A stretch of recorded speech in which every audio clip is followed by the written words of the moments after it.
has been a hot summer so far this year. As we've had like 5 different heat waves. I think we're going into a 6th.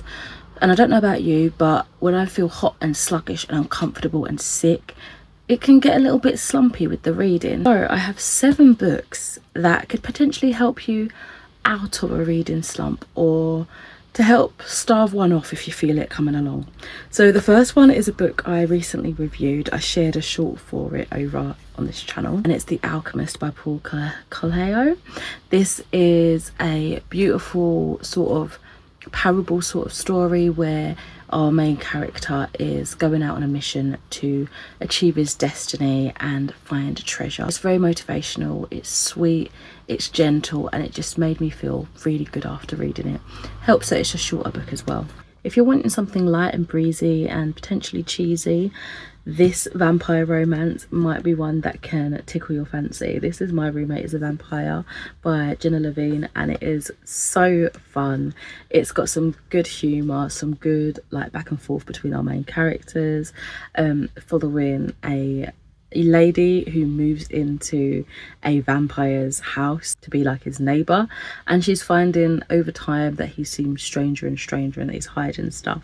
He's just trying to like figure out society and life and humans in the present day, and of course there's a little bit of a romance that ensues. It's so much fun. I cannot wait to read the next book in this universe. If you're partial to a little bit of horror, how about Uzumaki by Junji Ito? It's a big tome, but don't get that twisted with spirals. This is very easy to get through. You do find yourself sucked in to the level of detail, of the swirls, of the body horror, and you know, in no time at all you finished and you don't realize that you've just spent that much time reading. So another easy one to kind of throw you into it. This book follows a small fog-bound town on the coast of Japan, which is said to be cursed.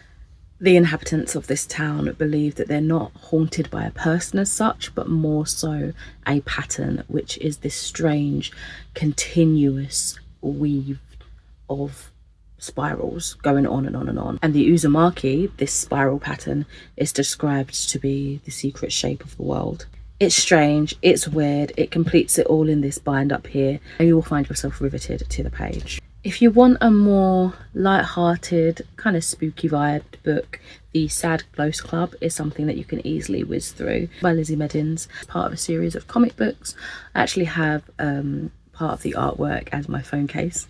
It is a lovely book where people just finding like-minded people, putting themselves out into society and kind of facing their depression head on and trying to overcome it. It is gorgeous. So if you're interested in middle grade fiction and you want to start a series that is gonna hook you from beginning to end to get you out of this slump or to stop a slump from happening, can I recommend to you the Percy Jackson books by Rick Riordan, of course starting with The Lightning Thief. I feel like everybody and their mother and their cat and their dog knows all about this series. It's recently come out as a Disney Plus TV show. They had the movie that we're not going to talk about, and it's just such a great time. Young demigod Percy is trying to figure out why bad things are constantly happening to him. He's getting into so much trouble. These strange people and creatures that only he seems to be able to see are attacking him, and he's like, what the hell is going on? Of course he finds out that he is a descendant of, you know, a god and a mortal union, and he has some powers which will explain things like his dyslexia and his fast reflexes. This is a fantastic series. It's full of adventure, the characters are witty, and you see so much growth between this book to the last book, and then from some of the spin-off series.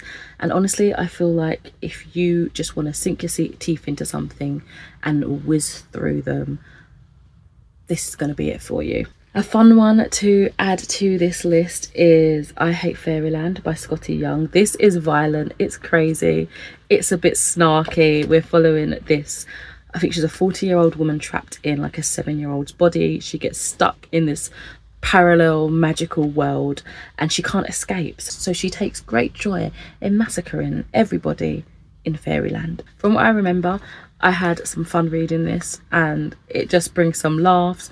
It's silly, it's quick to get through, And yeah, it's just so sinister, but in the best way. Another series of books that I'd like to recommend to you, which could help you with a reading slump, is the Wayward Children series by Shannon Maguire. It helps that all the books are very, very small in length, and each book follows a different character.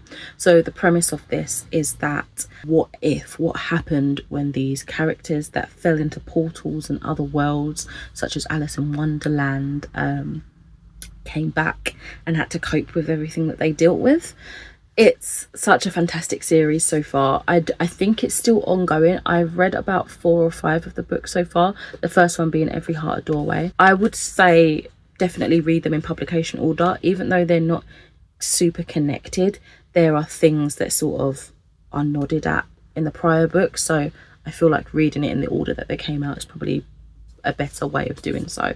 But yeah, these are fantastic. They are dark, they tackle some harder themes, but they are short, they're very character driven. I feel like you really fall in love with the characters, and a lot of the stories that they're inspired from you might have read in childhood, like Alice in Wonderland, for example. Kind of satisfies that question of, okay, what happens to these kids when they leave this world? What, they can't just go back to everyday regular life, right? They've seen so much, they've experienced so much, oftentimes quite traumatic, because it defeats everything that they'd ever known before in the world that they belong to, right? So I definitely recommend these. So my friends, those are all the books that I feel like could really help you during a slumpy, heat wavy time of existence. If you have any books that you'd like to recommend for getting out of a slump or fighting a slump, then do let me know. Thank you so much for watching. I'll catch you in another video soon.